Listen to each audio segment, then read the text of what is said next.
Ang talinghaga tungkol sa manghahasik. Muling nagturo si Jesus sa tabi ng lawa ng Galilea. At dahil sa dami ng taong nakapalibot sa kanya, sumakay siya sa isang bangka at doon umupo, habang ang mga tao na may nasa dalampasigan. Marami siyang itinuro sa kanila sa pamamagitan ng mga talinghaga. Sinabi niya, "Makinig kayo. May isang magsasakang naghasik ng binhi.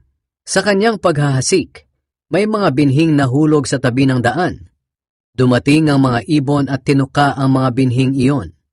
May mga binhi namang nahulog sa mabatong lugar, kung saan walang gaanong lupa. Mabilis na tumubo ang binhi dahil mababaw ang lupa. Ngunit natuyo rin ito nang masikatan ng araw, at dahil hindi malalim ang ugat, namatay ito. May mga binhi namang nahulog sa lupang may matitinik na damo. Lumago ang mga damo at natakpan ang mga tumubong binhi, kaya hindi namunga. Ang iba na may nahulog sa mabuting lupa. Tumubo at lumago ang mga ito at namunga. Ang iba'y katamtaman lang ang bunga. Ang iba'y marami, at ang iba na may napakarami." Pagkatapos sinabi ni Jesus, "Kayong mga nakikinig, dapat nyo itong pag-isipan. Ang layunin ng mga talinghaga." Nang nakauwi na ang mga tao, tinanong siya ng 12 apostol at ng iba pang mga tagasunod niya kung ano ang kahulugan ng talinghagang iyon. Sinabi ni Jesus sa kanila, "Ipinagkaloob sa inyo na malaman ang mga lihim tungkol sa paghahari ng Diyos. Ngunit sa iba ay pinapahayag ito sa pamamagitan ng talinghaga, upang matupad ang nakasulat sa kasulatan. Tumingin man sila ng tumingin, hindi sila makakakita. Makinig man sila ng makinig, hindi sila makakaunawa. Dahil kung makakaunawa sila, magsisisi sila sa kanilang kasalanan at patatawarin sila ng Diyos." Ang kahulugan ng talinghaga tungkol sa manghahasik. Pagkatapos, sinabi ni Jesus sa kanila, "Kung hindi ninyo nauunawaan ang talinghaga na ito, paano ninyo mauunawaan ang iba ko pang mga talinghaga? Ang inihahasik ng manghahasik ay ang salita ng Diyos. Ang tabi ng daan kung saan nahulog ang ilang binhi ay ang mga taong nakinig sa salita ng Diyos. Ngunit dumating agad si Satanas at inagaw ang salita ng Diyos na narinig nila. Ang mabatong lugar kung saan nahulog ang ibang binhi ay ang mga taong nakinig sa salita ng Diyos at masaya itong tinanggap kaagad. Ngunit hindi taimtim sa puso ang pagtanggap nila. Kaya hindi tumatagal ang kanilang pananampalataya. Pagdating ng kahirapan o pag-uusig, dahil sa salita ng Diyos na tinanggap nila, tumatalikod sila kaagad sa kanilang pananampalataya. Ang lupang may matitinik na damo, kung saan nahulog ang iba pang binhi, ay ang mga taong nakinig sa salita ng Diyos. Ngunit dahil sa alalahanin dito sa mundo, paghahangad na yumaman, at paghahabol sa marami pang mga bagay, nakakalimutan nila ang salita ng Diyos, kaya hindi namumunga ang salita sa kanilang buhay. Ngunit ang mabuting lupa na hinasikan ng binhi ay ang mga taong nakikinig ng salita ng Diyos at tumanggap nito. Kaya namumunga ito sa kanilang buhay. Ang iba'y katamtaman lang ang bunga, ang iba'y marami, at ang iba na may napakarami. Ang talinghaga tungkol sa ilaw.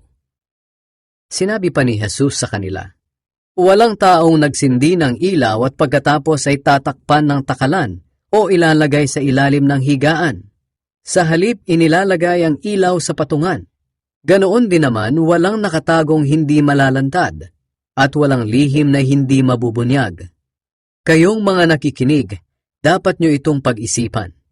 Sinabi pa niya, "Makinig kayong mabuti sa sinasabi ko. Bibigyan kayo ng Diyos ng pangunawa ayon sa inyong pakikinig, at dadagdagan pa niya ito. Sapagkat ang taong sumusunod sa narinig niyang katotohanan ay bibigyan pa ng pangunawa. Ngunit ang taong hindi sumusunod sa katotohanan, kahit ang kaunti niyang naunawaan, ay kukunin pa sa kanya." Ang paghahalin tulad sa binhing tumutubo. Sinabi pa ni Jesus, "Ang paghahari ng Diyos ay maitutulad sa kwentong ito. May isang taong naghasik ng binhi sa kanyang bukid. Habang nagtatrabaho siya sa araw at natutulog sa gabi, ang mga binhing inihasik niya ay tumutubo at lumalago kahit na hindi niya alam kung paano. Ang lupa ang nagpapatubo at nagpapabunga sa tanim. Sisibol muna ang mga dahon, saka ang uhay, at pagkatapos ay ang mga butil. At kapag hinog na, inaani ito ng may-ari dahil panahon na para anihin. Ang paghahalin tulad sa buto ng mustasa. Sinabi pa ni Jesus, "Sa ano kaya maitutulad ang paghahari ng Diyos? Sa ano ko kaya ito maihahambing? Katulad ito ng isang buto ng mustasa na siyang pinakamaliit sa lahat ng buto. Ngunit kapag naitanim na at tumubo, nagiging mas mataas ito kaysa sa ibang mga halaman. At kahit ang mga ibon ay nakakapamugad sa lilim ng mga sanga nito." Marami pang talinghaga o mga paghahalin tulad na gaya ng mga ito ang ginamit ni Jesus sa pagtuturo sa mga tao ayon sa makakaya ng kanilang pangunawa.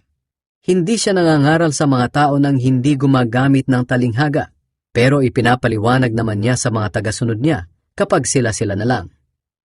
Pinatigil ni Jesus ang malakas na hangin at alon. Kinagabihan, sinabi ni Jesus sa mga tagasunod niya, "Tumawid tayo sa kabila ng lawa." Kaya iniwan ng mga tagasunod niya ang mga tao at sumakay na rin sila sa bangkang sinasakyan ni Jesus. May mga bangka ring sumunod sa kanila. Habang naglalayag sila, biglang lumakas ang hangin. Hinampas ng malalaking alon ang bangka nila at halos mapuno na ito ng tubig. Si Jesus ay nasa hulihan ng bangka at natutulog ng nakaunan. Ginising siya ng mga tagasunod niya. "Guro, malulunod na tayo. Baliwala lang ba ito sa inyo?" Kaya bumangon si Jesus at pinatigil ang hangin at mga alon. Sinabi niya, "Tigil! Kumalma kayo!" Tumigil nga ang hangin at kumalma ang dagat. Tinanong niya ang mga tagasunod niya, "Bakit kayo natatakot? Wala pa ba kayong pananampalataya sa akin?" Takot na takot sila at nag-usap-usap. Sino kaya ang taong ito na kahit ang hangin at ang dagat ay sumusunod sa kanya?